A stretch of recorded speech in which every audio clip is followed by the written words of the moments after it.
Saya punya satu asisten rumah tangga ya, kebetulan asisten rumah tangga ini tadinya ikut papa saya. Ya, jadi udah lama dan dia tahu bahwa papa saya tuh suka pendalaman Alkitab, baca Alkitab, terus suka diskusi Alkitab. Dan ini satu asisten rumah tangga ini suka diskusi sama papa saya. Seneng gitu ya. Nah, lalu satu saat dia pindah ke rumah saya gitu ya. Dan begitu dia tahu, anaknya Pak Henry nih kuliah teologi gitu ya, hamba Tuhan. Wah, dia juga ada ajak diskusi. Maka mulailah saya banyak ngobrol sama dia, menyamakan isi kitab kita dengan isi kitabnya gitu ya. Mana namanya beda, ceritanya beda. Yesus Kristus itu sebetulnya mati, disalibkan lalu bangkit. Dia bilang, "Oh enggak, Yesus Kristus itu mati, udah gitu dikubur. Idah, yang naik itu Yudas gitu, bukan Yesus Kristus." Itu ambil, wah ceritanya beda. Wah, kita mulai diskusi. Sampai satu titik saya mengabarkan Injil bahwa tahu nggak, kamu yakin nggak kamu masuk surga? Oh, ya nanti ditimbang mana buat yang baik, yang amal atau yang jahat gitu ya. Pasti kayak begitu gitu. Baru nanti bisa gitu. Kamu yakin kamu lebih banyak baiknya? Ya, dia sebutin bahasa Arab gitu ya. Ya kira-kira oke lah gitu ya. Bisa gitu. Yakin gitu. Oh, kalau Bapak, oh saya yakin. Kok bisa yakin gitu ya? Nah, baru saya ceritakan gitu ya. Bahwa nggak mungkin kita itu bisa eh, me- membereskan dosa kita. Nah, saya mulai cerita soal dosa. Saya bilang konsep di tempat kita, konsep Kristen gitu, dosa itu nggak bisa ditimbang-timbang begitu ya. Ditimbang-timbang mana gedean kebaikannya atau dosanya. Dosa itu bikin manusia itu benar-benar hidupnya terus-menerus berdosa. Terus saya bilang, gini deh Mbak, saya bilang, saya mau kasih Mbak 10 telur nih ya. 10 telur. Saya bikin 9 telur dadar gitu. Dicampur jadi satu, semuanya bagus. Begitu telur terakhir busuk. Satu loh yang busuk. 9 yang bagus. Banyakan yang mana? Yang bagus dong, 9. Yang satu lagi busuk cuma satu loh. Ya udah saya campur. Saya kasih makan. Kamu mau makan nggak? Gak mau lah. Loh kenapa gak mau? Kan ada busuk. Lah kan cuma satu. 9-nya kan bagus. Lebih banyak kan yang bagus. Kenapa gak mau? Ya gak mau lah ada busuknya. Sebenarnya itu dia gitu. Tuhan kan sempurna. Kita kasih 9 yang bagus, satu jelek cuma satu loh. Tapi gak mau dia juga makan. Kamu aja gak mau. Kenapa? Karena satu itu buruk merusak semuanya. Harus sempurna kalau kasih ke Tuhan. Mana ada manusia yang sempurna? Gitu. Kita mungkin gak berbuat dosa. Tapi kalau ada orang jatuh atau orang kepleset kita nggak tolongin, orang jebur got kita nggak tolongin, dosa nggak? Dosa meskipun bukan kita yang jorong gitu. Jadi gimana? Ya nggak bisa. Saya bilang harus ada yang menggantikan, harus ada pribadi yang beresin dosa kita, karena biar gimana pun kita selalu dosa. Nah, saya masuk selalu dari konsep dosa itu. Tapi udah gitu dia cerita, gimana caranya? Cerita Yesus Kristus itu adalah Tuhan, ya, kalimatullah yang sirotoko mustaqim gitu ya. Dia percaya gitu, tapi harus dari dia yang menyelamatkan kita gitu ya. Jadi gimana caranya dia bilang?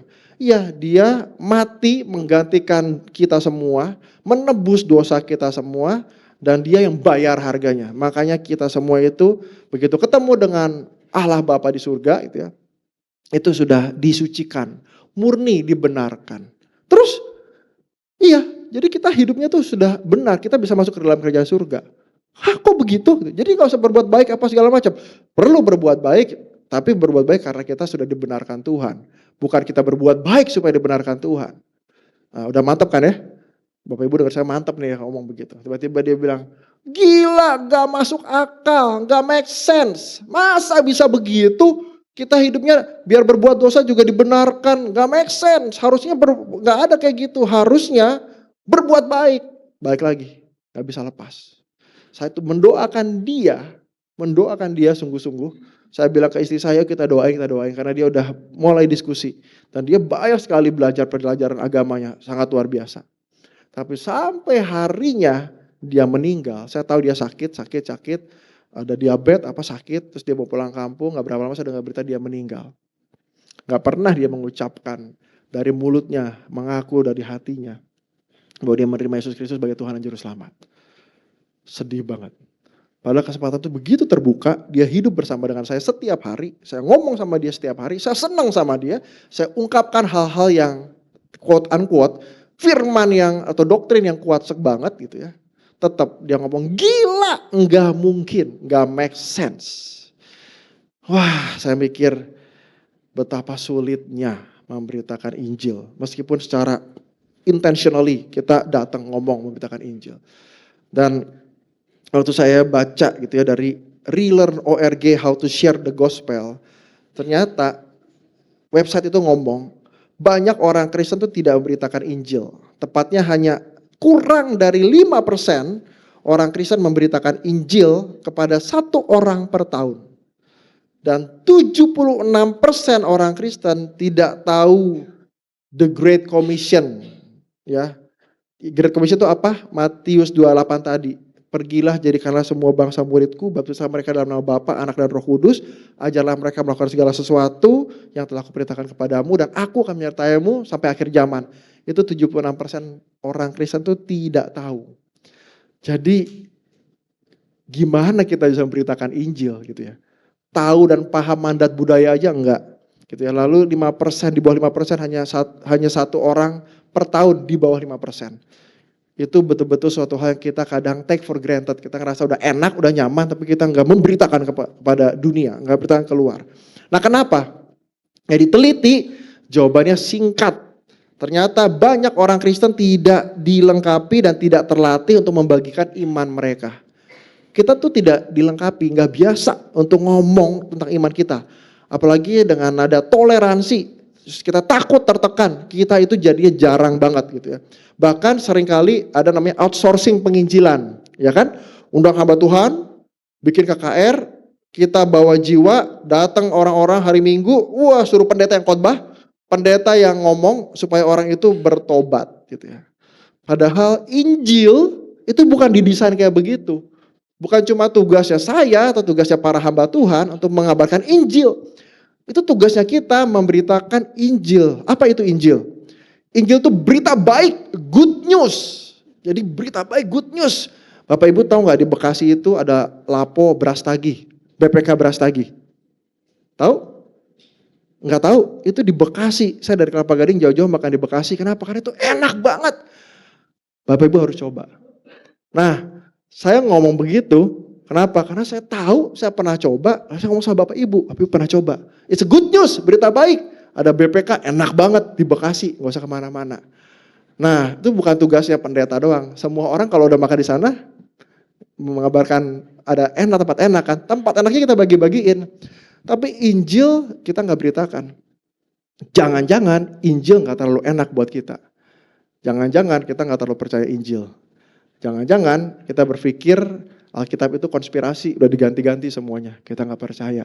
Jadi kita gak memberitakannya. Nah, padahal Injil adalah berita baik. Ada keselamatan yang daripada Tuhan udah sampai di bumi. Orang gak perlu nunggu-nunggu lagi. Sampai sekarang orang Yahudi masih menunggu Mesias gitu ya. Mana yang datang? Udah tidak perlu nunggu-nunggu lagi. Kenapa? Karena Mesias sudah datang. Yesus itu Mesias setelah lahir, mati untuk menebus dosa kita, lalu bangkit kembali dan duduk di sebelah kanan Allah Bapa. Ya, memerintah, melihat semua hal yang dia kerjakan. Nah, jadi sebetulnya Bapak Ibu, orang-orang itu perlu mendengar berita baik. Sehingga semua orang nanti bisa memuliakan Bapa di surga. Nah, artinya setiap kita, semua orang Kristen itu harus mengabarkan berita baik. Harus mengabarkan. Ya, Roma 10 ayat 13-17. Sebab barang siapa yang berseru kepada nama Tuhan akan diselamatkan. Ya, yang berseru kepada Tuhan akan diselamatkan. Tapi ayat 14, Roma 10. Tetapi bagaimana mereka dapat berseru kepadanya jika mereka tidak percaya kepadanya? Jadi gak mungkin seseorang berseru kepada Tuhan, panggil Tuhan kalau dia tidak percaya kepadanya. Dan bagaimana mereka dapat percaya kepada dia jika mereka tidak mendengar tentang dia?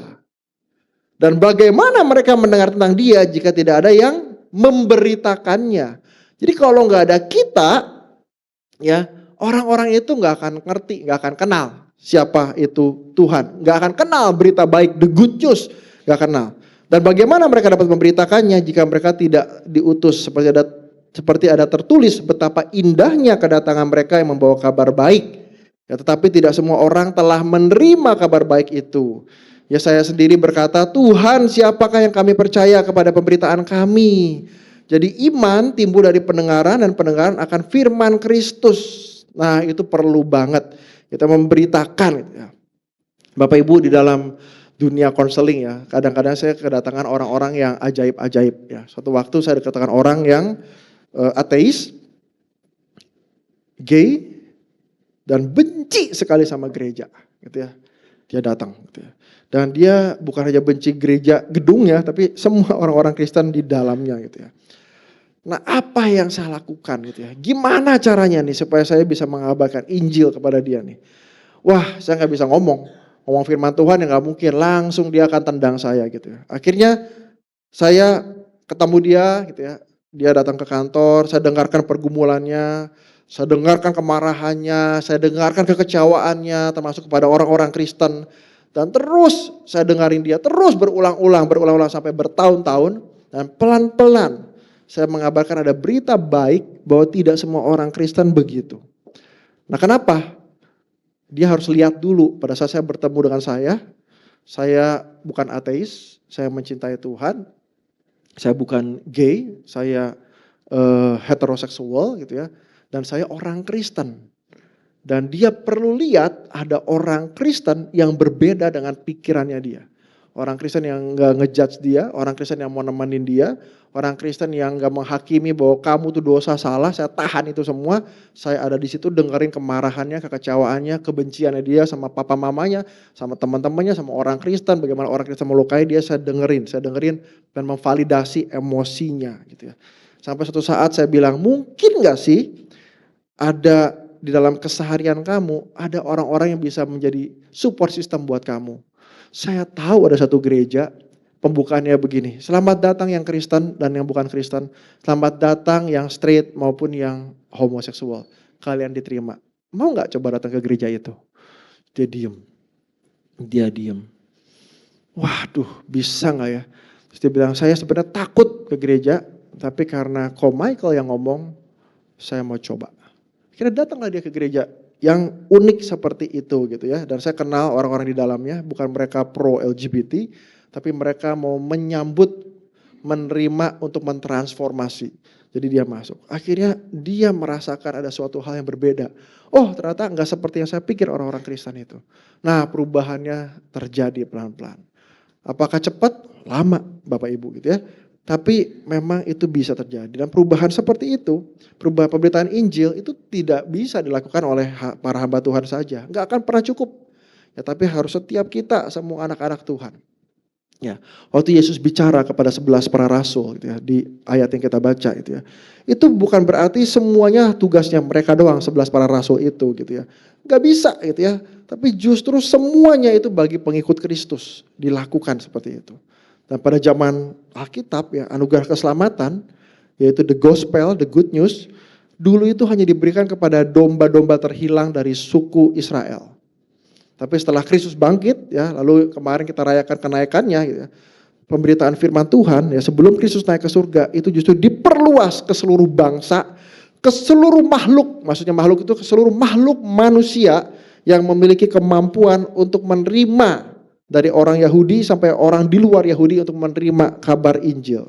Dan jadi kita sebagai orang Kristen itu tidak bisa tidak menginjili, nggak bisa. Jadi kita harus menginjili.